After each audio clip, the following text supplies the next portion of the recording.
ሰላም ጤና ይስጥልኝ ውድ የማራኪ ቻናል ቤተሰቦች ሰላማችሁ በያላችሁበት ይብዛልኝ። ዛሬ ደግሞ ይዤላችሁ የመጣሁት ለጀማሪዎቹ የሚሆን የእንግሊዘኛ አልፋቤቶችን ይዤላችሁ መጥቻለሁ። በጽሞና ከጅማሬ እስከ ፍጻሜ ተከታተሉኝ።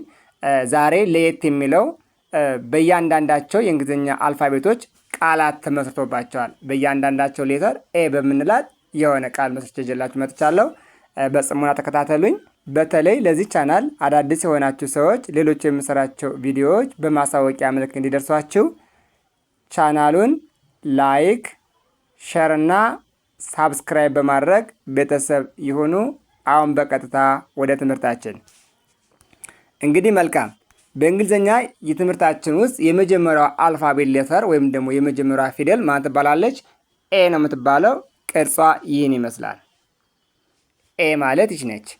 ኤ ብለን ምን ልንል እንችላለን? በጣም ብዙ ቃላቶች አሉ። ይሄ በቀጣይ ቪዲዮ ሰራላችኋለሁ። ለዛሬ ግን ቀለል ባለመልኩ እናንተ እንዲገባችሁ ሞር ኦፍ ፎከስ የምታደርጉት አልፋቤቶችን እንዴት መሸምደድ እንደምትችሉ ለማሳየት ስለሆነ በቀጣይ ብዙ ኤ ብለን በምንጠራት ሌተር አት ዘ ኢኒሻል ኦር አት ዘ ቢጊኒንግ ኦፍ ዘ ወርድ በማድረግ ብዙ ቃላትን ፎርም አድርጌላችሁ እመጣለሁ።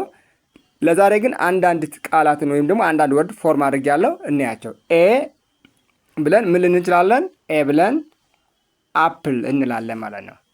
አፕል። ከዚያ ከኤ ብለንስ ማን ነው የሚቀጥለው ፊደል? ቢ። ቢ ማለት በቅርጽ ደረጃ ይሄ ነው። ሶ ቢ ብለን ምን ልንል እንችላለን? ወርድ ፎርም ስናደርግ ቦል፣ ቦል፣ ቦል። ከዛስ ሲ አይደል የሚቀጥለው? ይኸው ሲ ማለት ይቺ ነች በቅርጽ ደረጃ። ሲ ምን እንልባታለን? ካት፣ ካት። ኦልዌይስ እዚህ ጋር ግን ፎከስ ማድረግ ያለባችሁ ሲ ከኤ ጋር ካልመጣች በስተቀር ከአይ ጋር ካልመጣች በስተቀር ከዋይ ጋር ካልመጣች በስተቀር የምትነበበው ወይም ደግሞ ፕሮናውንስ የምትደረገው እንደ ክ ነው። ስለዚህ ለዚህ ነው ክ አ ት ብዬ ያነበብኩት። ካት ይላል ማለት ነው። ካት። ኦኬ፣ እስኪ ወደ የሚቀጥለው እንሂድ። ከሲ ቀጥሎ የሚመጣው ፊደላችን ማን ነው? ዲ ነው። ዲ። ዲ ማለት በቅርጽ ደረጃ ይሄ ነው። ሶ በዚህ ቃላት ወይም ደግሞ ወርድ ፎርም ስናደርግ ምን እንላለን? ደግ፣ ደግ፣ ደግ እንላለን። ከዚህ ከዲ ቀጥሎ ማነች? ኢ። ኢ። ኢ ብለን ቃላት ስንመሰርት ወይም ደግሞ ወርድ ፎርም ስናደርግ ምን እንችላለን? ኤግ፣ ኤግ፣ ኤግ እንላለን። ከዛ ከኢ ቀጥሎ ማነች? ኤፍ አይደል እንዴ? ኤፍ ማለት በቅርጽ ደረጃ ይሄ ነው። ኤፍ እንላለን። ኤፍ ስንል ወርድ ፎርም ስታደርጉ ምን ትችላላችሁ? ፋት። እዚህ ጋር ልብ ማድረግ ያለባችሁ ነገር ከኤቢሲዲዎቹ ጋራ መጀመሪያ ላይ የመጡት እነዚህ ሳውንዶቹ ኤቢሲዲ ሳውንድ ልንጠራቸዋለን። ኤቢሲዲ ኢኤፍን እነዚህን ሳውንድ ወይም ደግሞ ድምፅ ለምን እንጠራቸው? ስለዚህ የወርዶቻችን አዝ ኢኒሻል ወይም ደግሞ የመጀመሪያ ፊደል በማድረግ ነው ቃላትን የመሰረትኩላችሁ የመጀመሪያ በመሆን ማለት ነው። ልክ ከዚህ ጋር ብታዩዋቸው ኤፍ ናች አይደለ? እዚህ ጋርም ኤፍ ነች። ኤ ነች አይደለ? እዚህ ጋር ኤ ነች። ዲ ናት፣ እዚህ ጋርም ዲ ናት። ስለዚህ የመጀመሪያ በማድረግ ነው ቃሎችን የመሰረትኩላችሁ ማለት ነው። ስለዚህ እናንተም በዚህ ምሳሌ መሰረት መሞከር መቻል አለባችሁ። ኦኬ፣ ከኤፍ ቀጥሎ የሚመጣው ሌተራችን ማን ነው? ጂ ይባላል።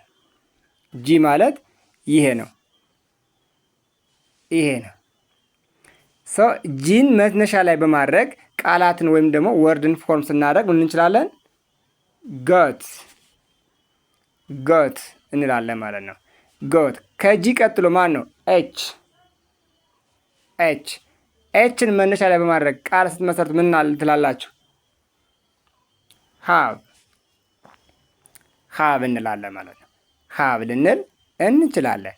ኦኬ፣ ከኤች ቀጥላ የምትመጣዋ የእንግሊዝኛ ፊደላችን ወይም አልፋቤታችን ማነች? አይ።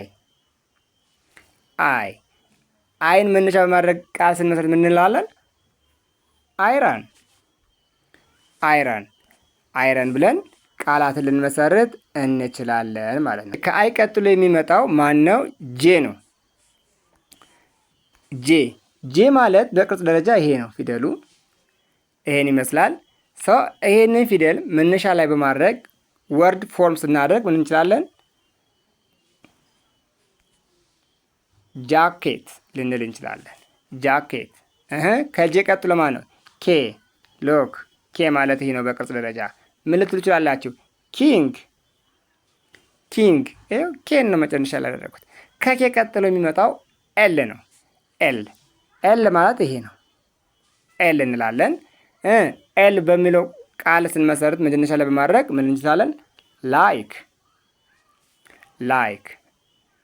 ልክ እንዲህ እያደረግን ቃላቶችን መመስረትና ኤቢሲዶችን ማጥናት እንችላለን ማለት ነው። እንችላለን። ኦኬ። ከዚህ ቀጥሎ ከኤል ቀጥሎ የሚመጣው የእንግሊዝኛ ፊደላችን ማን ነው? ኤም ይባላል። ኤም ማለት ይሄ ልክ በቅርጽ ደረጃ ይሄ ነው።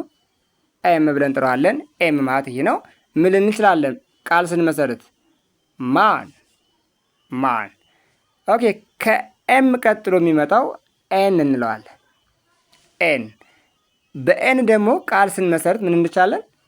ካንሴዛት ኔም ኔም ኔም እንላለን።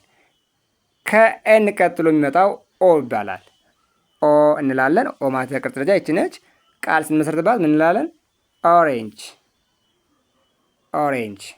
ስለዚህ ልክ እንዲህ እያደረጋችሁ መለማመድ መቻል ይኖርባችኋል ማለት ነው። ከኦ ቀጥሎ የሚመጣው የእንግሊዝኛ ፊደላችን ፒ ይባላል።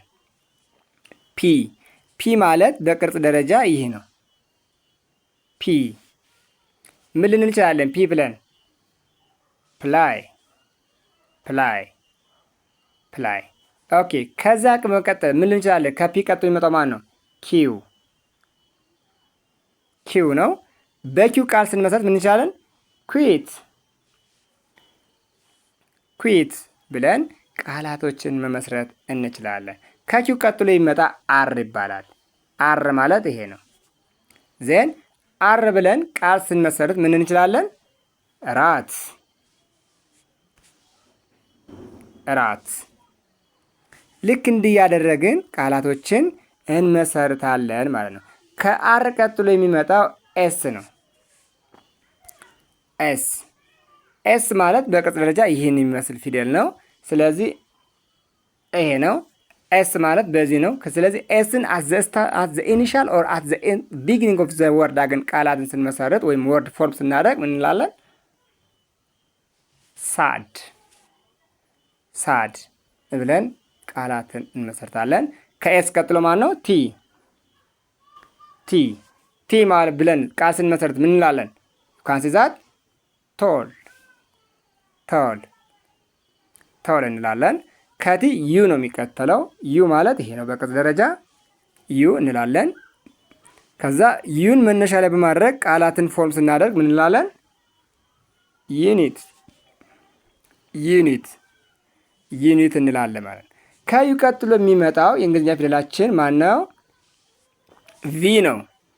ቪ ቪ ማለት በቅርጽ ደረጃ ይሄ ሌተር ነው። ይሄ ነው። ቪን መነሻ ላይ በማድረግ ቃላት ወይም ደግሞ ወርድ ፎርም ስናደርግ ምን እናደርጋለን? ቨርብ እንላለን። ቨርብ ቨርብ እንላለን። ከቪ ቀጥሎ የሚመጣው ምንድን ነው? ዩ ደብሊዩ አይደለ እንዴ? ከቪ ቀጥሎ የሚመጣው ደብሊዩ ይባላል። በቅርጹ ይሄ ነው። ደብሊዩ እንላለን። ደብሊዩን መነሻ ላይ በማድረግ ቃል ስንመሰርት ምን እንችላለን? ወርክ ወርክ። ዜን ከዚህ ቀጥሎ የሚመጣው ከደብሊዩ ቀጥሎ ኤክስ ነው የምንለው። እየጨረስን ነው። ኤክስ እንላለን። ኤክስ ማለት ደግሞ ምን አይነት ወርድን ሊመሰርት እንችላለን? ኤክስን አዝ ዘ ኢኒሻል ኦር አዝ ዘ ቢጊኒንግ አድርገን ስንመሰርት ምን እንችላለን? ዛይለፎን ዛይለፎን ብለን ቃላትን ልንመሰረት እንችላለን። ከኤክስ ቀጥሎ የሚመጣው የእንግሊዝኛ ፊደላችን በቅጽ ደረጃ ዋይ እንለዋለን። ዋይ ማለት ይሄን ይመስላል። ዋይ ዋይ ብለን በዋይ ደግሞ አት ዘ ኢኒሻል ኦር አት ዘ ቢጊኒንግ ኦፍ ዘ ወርድ አገን ወርድን ስንመሰረት ምን እንችላለን? ወይም ቃል ስንመሰረት ካንትዛት ያንግ ያንግ። ከዛ መጨረሻ ላይ ማነች? ዜድ ዜድ። እቺ ዜድን መነሻ ላይ በማድረግ ቃል ስንመሰረት ምን እንችላለን? ዚሮ ዚሮ ዚሮ ብለን ቃላትን ልንመሰረት እንችላለን። ልክ እንዲያደርጋችሁ በደንብ መላመድ መቻል ይኖርባችኋል። እንደዚህ አድርጋችሁ አንብባችሁ ግን ያልገባችሁ ነገር ካለ ኮሜንት ሳጥን ላይ አስቀምጡልኝ። ይህ ቪዲዮ ለሁሉ የሚዳረስ ዘንድ ላይክ፣ ሸር እና ሳብስክራይብ በማድረግ ቤተሰብ ይሁኑ። በቀጣይ ቪዲዮ እስክንገናኝ መልካም ጊዜ፣ መልካም ቆይታ